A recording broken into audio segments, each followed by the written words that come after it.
Welcome to Becoming Parents podcast. I'm Jen Taylor, your host. I am mom of 18, and you can find me on momsrunningit.com. Remember, give a shout out to those who are brave enough to share their stories with us on how they have become parents. Let's dive right in. Welcome to Becoming Parents. I'm really excited today. I'm excited every time, but I am really excited to have Tessa Evans on today. Tessa, how are you?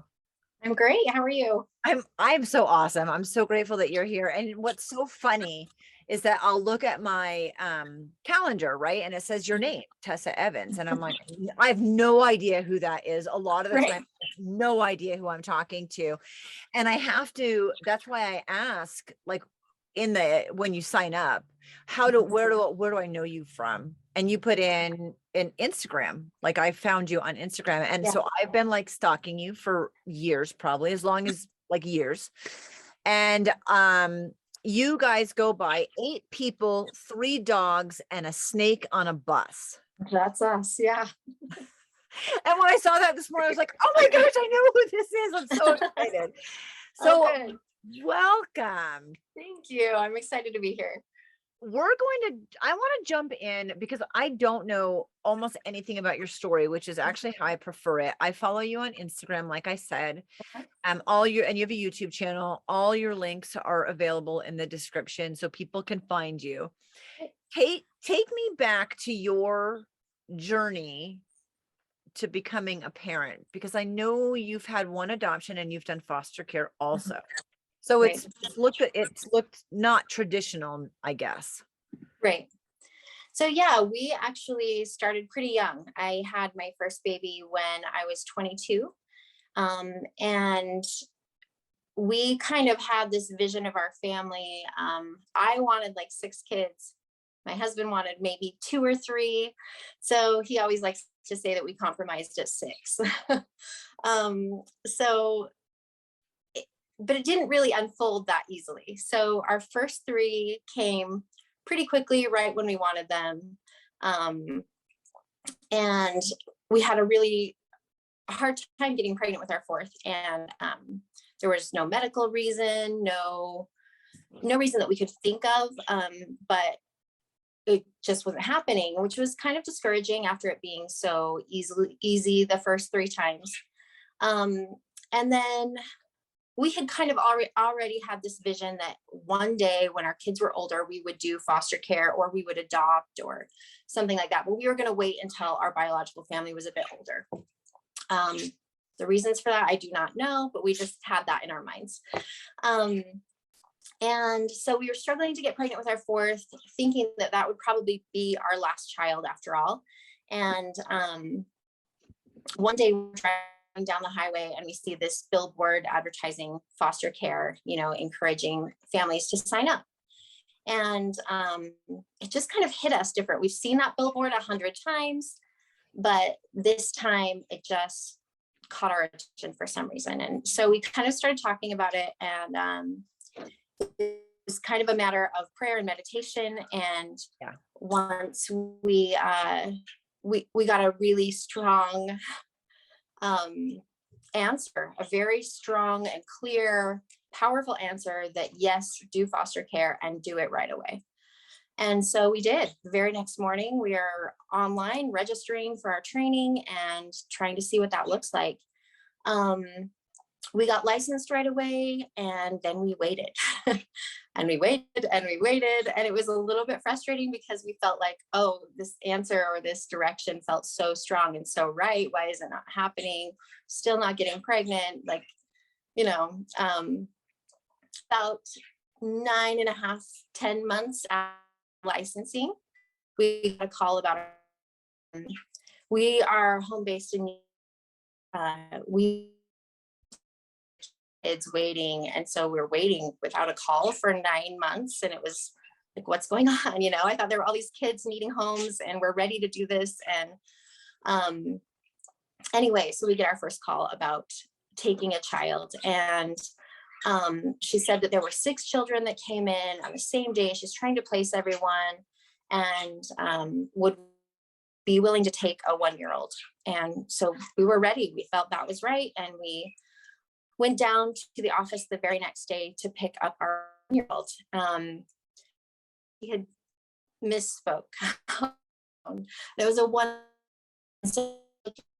for an older baby, and here's this little newborn. I'll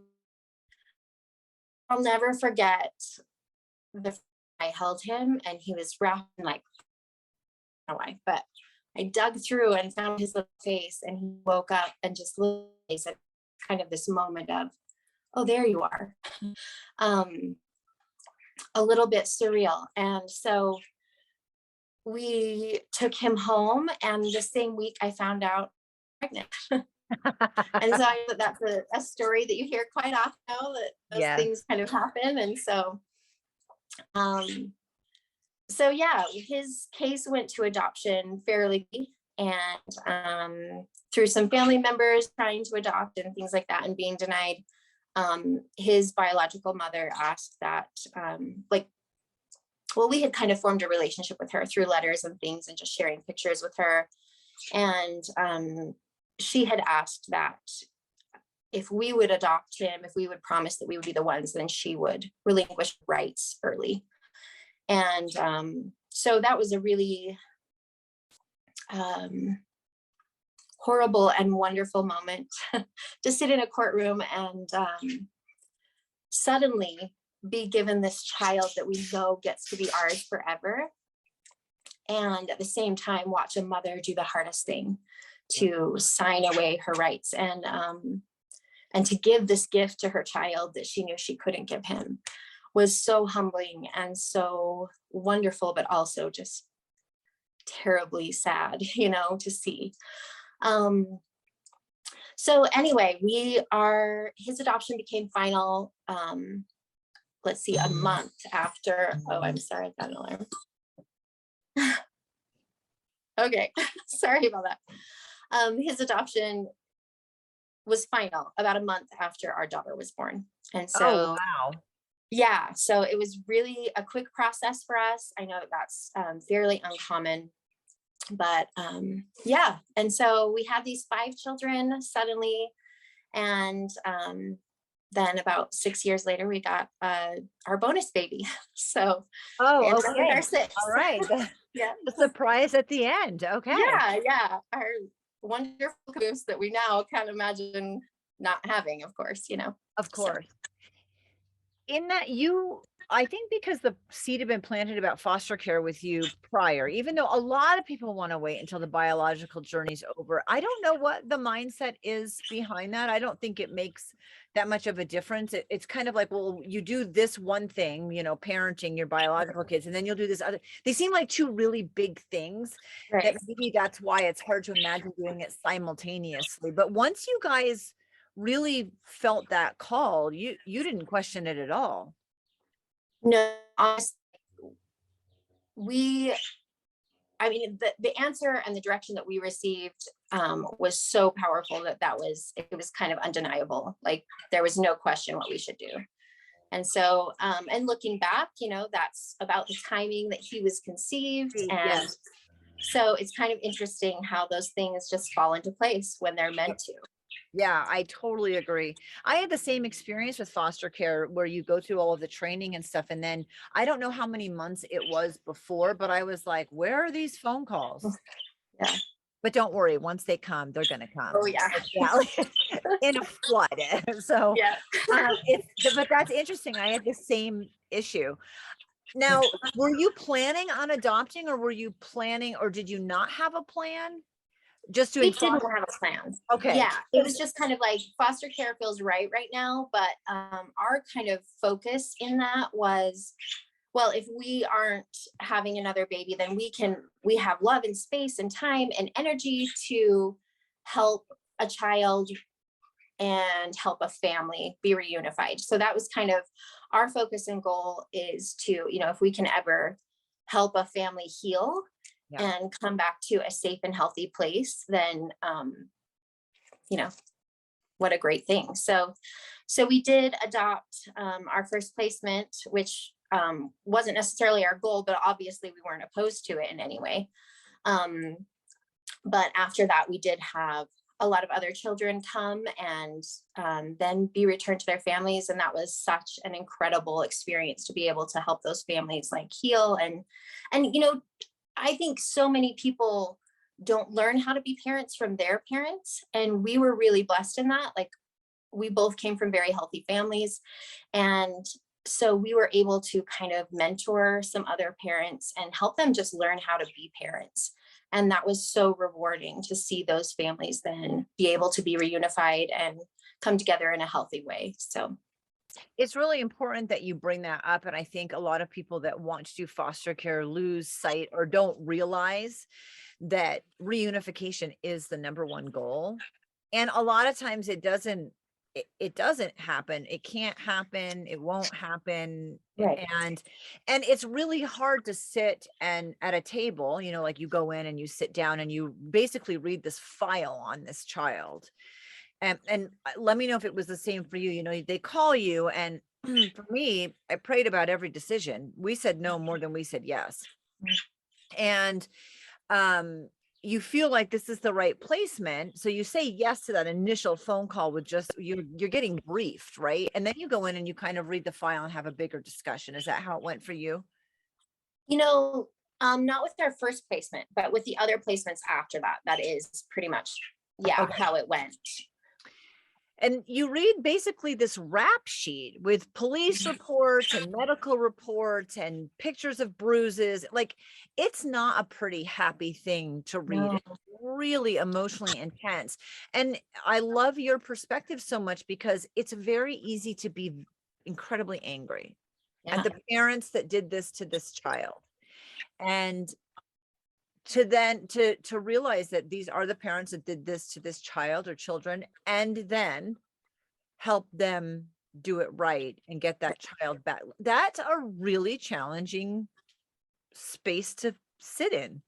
Yeah, definitely. And, you know, there were some families that was easier to do than others, Yeah. you know, just depending on the situation and whatever. But yeah, you're right, because your first introduction to this family is a negative one and a horrific one oftentimes. Yeah.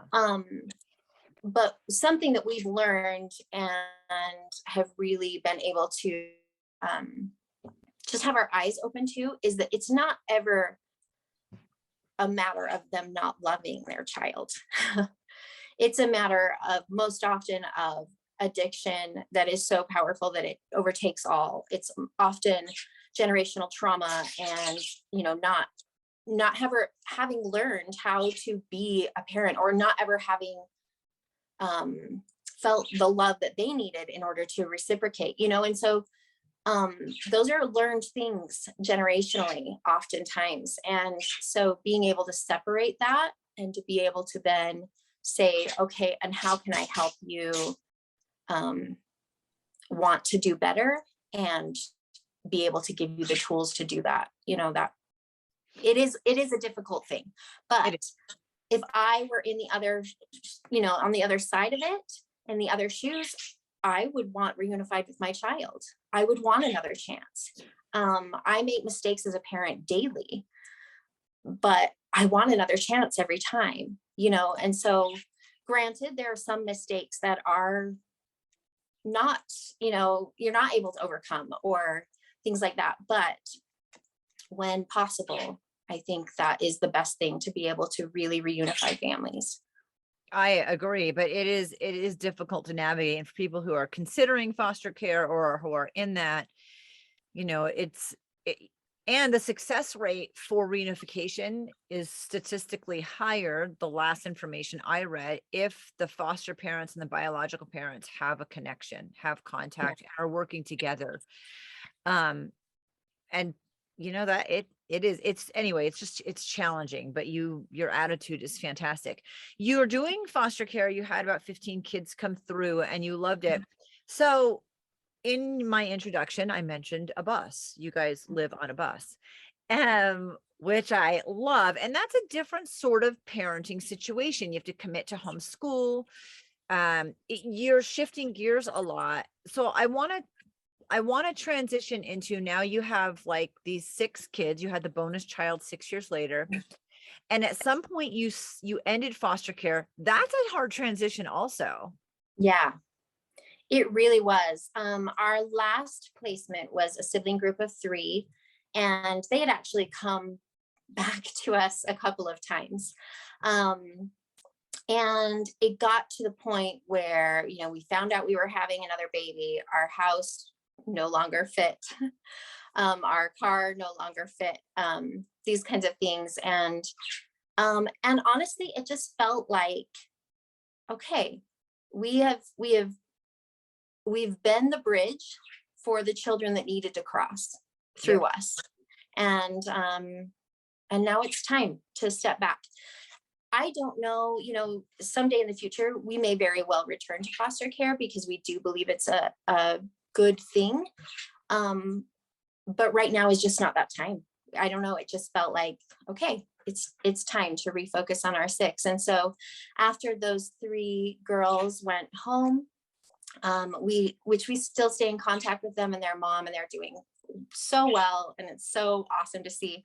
But yeah, then it was just kind of time to start to refocus in on our 6, because foster care is so exhausting. It's so all encompassing because while yes, they need you in the same capacity that your biological children need you, they also need you in a lot of other ways. Just the appointments alone, the doctor's appointments, the therapist appointments, the visits, all of those things, the court dates and all of those things. Our kids needed us back for a while. The interesting thing about foster care is that you really, really know when to do it, like you said, and you really, really know when you're done. Yeah. I don't know how else to explain it. I mean, it was a God thing for me, but still, there was a lot of thought and prayer because it's challenging to do it, and it's challenging to walk away. Yeah. So you have to really know and feel good about it. And I was the same way. Like I knew when I was done. There was not a question. And our kids did not want us to stop. My kids wanted me to keep, they did not want to be done. And I was done. It was time. You transitioned out of that. And then, so what's the timeline that you guys decided, and how, what was this process like? Like, hey, we're going to live full time on a bus and renovate a bus, and with 3 dogs and a snake and 6 kids, and that's huge in and of itself separately, right? Yeah. So tell me the process of that and when that happened compared to everything else. I really don't even think they're connected, but I'm sure they are in some way. But we kind of came to this place, I guess, about a year after we had stopped foster care. We had already started homeschooling and kind of had our eyes open to this newfound freedom that we had in our schedule and in the way we used our time. And didn't even realize, we loved our public school. We loved it. But there was just a conversation that was had over a weekend about some deliberate choices that we had never really made. It was just kind of, you just put your kids in school at 5 years old, and you just, and realizing that we had never sat down and said, what do we want our children's education to look like? And so over the course of a weekend, we kind of sat and just discussed that and really made some deliberate choices and mapped it out. We wrote out a list, this is what we want our children's education to include. Now, where can we best find that? And it was clear to us at that time that it was at home. And so we brought them home. Our 3 younger kids, our 2 older kids at the time were thriving in their schools, and we just didn't feel like that was the time to pull them. And so we started homeschool with the 3 younger kids.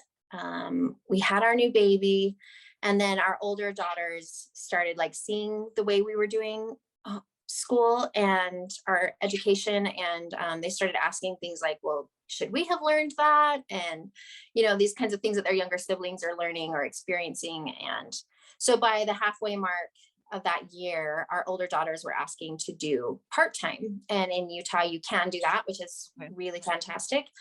And so we took them out part of the day and have some education at home, and then they went to school for part of the day. And then by the end of that school year, they said, let's just do homeschool full time. So that kind of like really opened up our lives, and the thought process of what else have we not deliberately chosen in our lives? What kind of life do we want? What do we want our life to look like? And that, coupled with several tragedies in our family, losing some people and family and friends unexpectedly, that really made us awaken to how we were using our time and how precious that time, especially with our children, is. And then our older daughter saying, I only have one more Christmas at home before I move out. And it was kind of like this, whoa, where did that go? What happened? How did this, we just started our family. How are we now here? And so we sat down as a family and we made a vision board, and kind of, what do we want our family culture to look like? What do we want our family life to look like? And honestly, we loved our life. We loved our neighborhood, our home, our friends and family and everything, our jobs. But we had just gotten lucky, honestly, without those deliberate choices. And so something that we had always wanted to do was, more travel as a family, but there was never enough time, never enough money, especially with a large family. And so sitting down to this vision board really helped us kind of define what we wanted that to look like. And it was clear that a few things in our life had to go in order to make space for the things that we really wanted. And so from there, my husband and I just kind of started talking and like, okay, how could we make this possible? Before, it had always been, well, there's never enough time, never enough money. We can't do that. And instead, we just reframed the conversation to, how can we do that? What do we need to do to make this possible?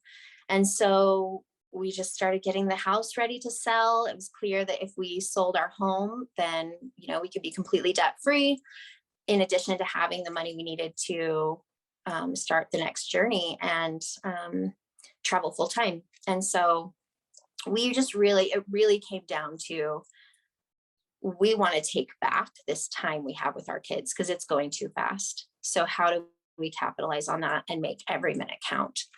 And so, so the bus was the answer for us.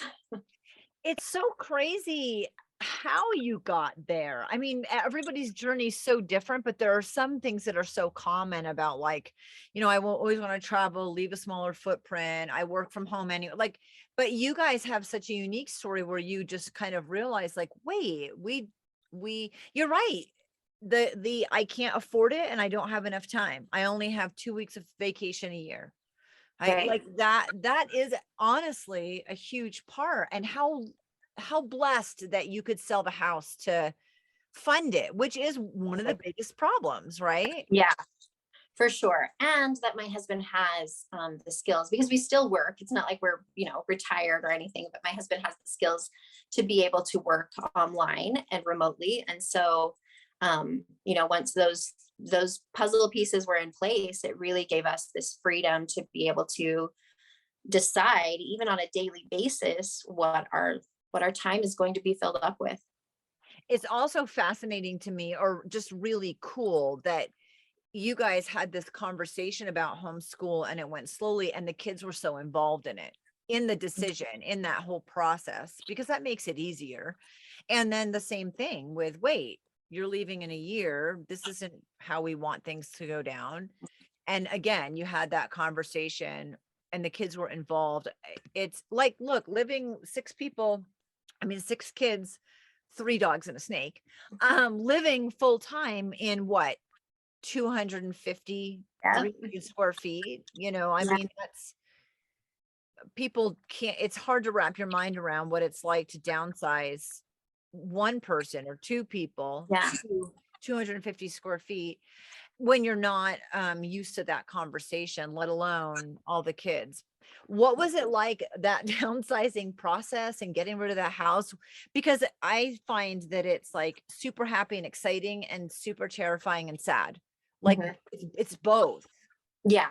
There are all kinds of feelings. I mean, it's so complex, but honestly, getting rid of our stuff was so freeing. Yeah. And we didn't get rid of everything. We do have a storage unit with like our sentimental things, furniture that's been passed down through the family, things like that, that are special and important that we couldn't replace.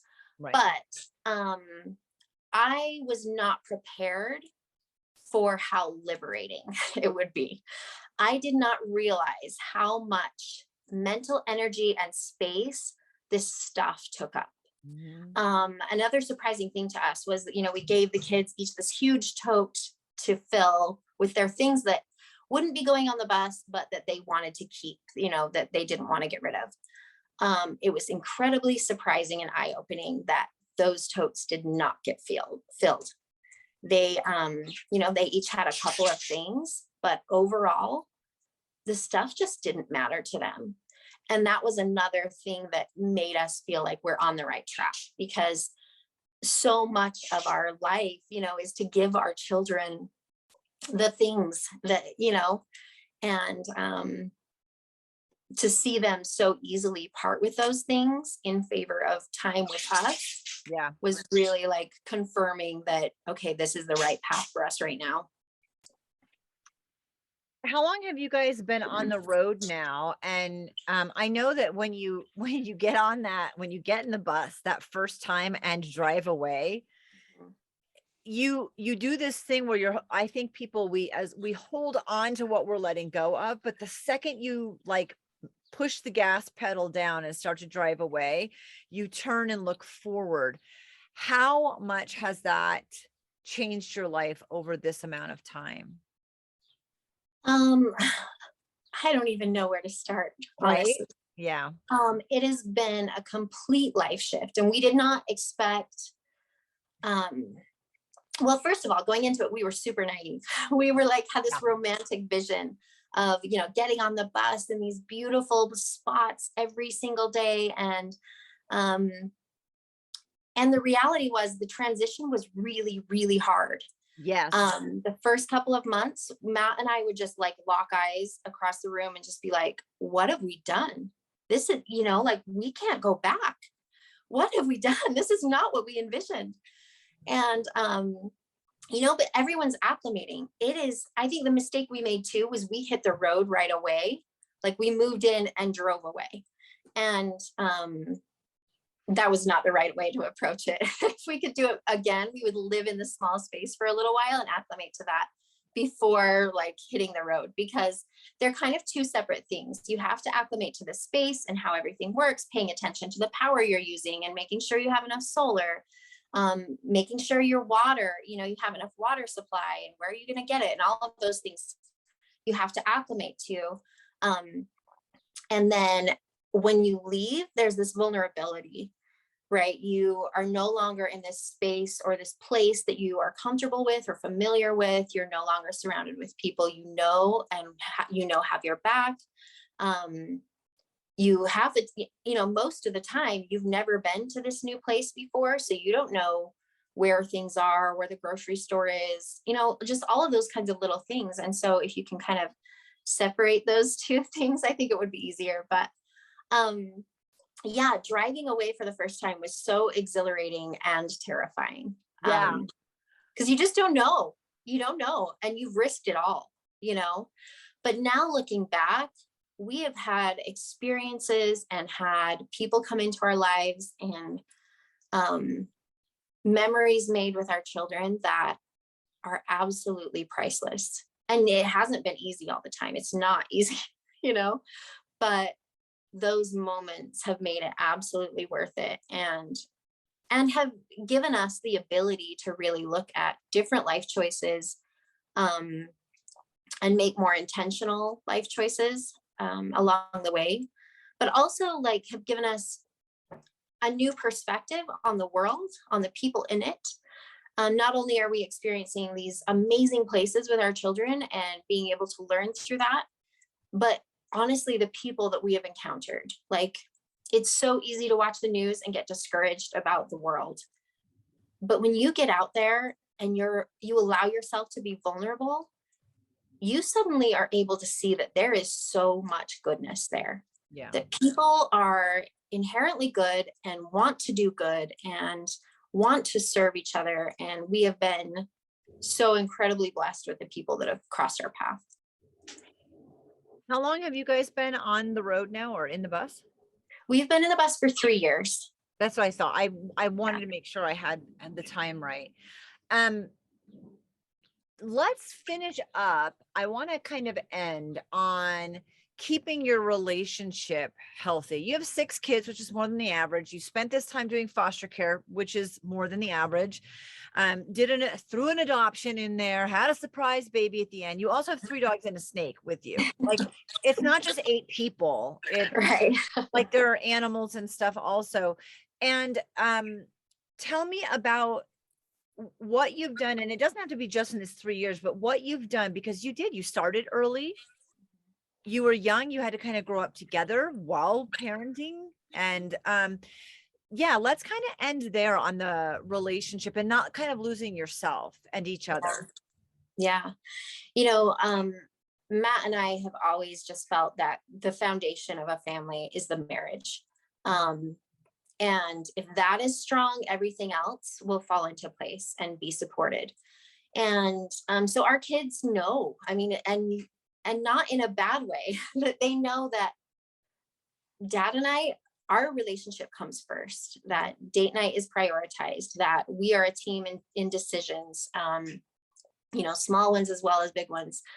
But the thing that has helped us establish that and continues to help us establish that is that we discovered fairly early on that if I was focusing on meeting his needs, and he was focusing on meeting mine, then neither of us ever had a lack of our own needs being met.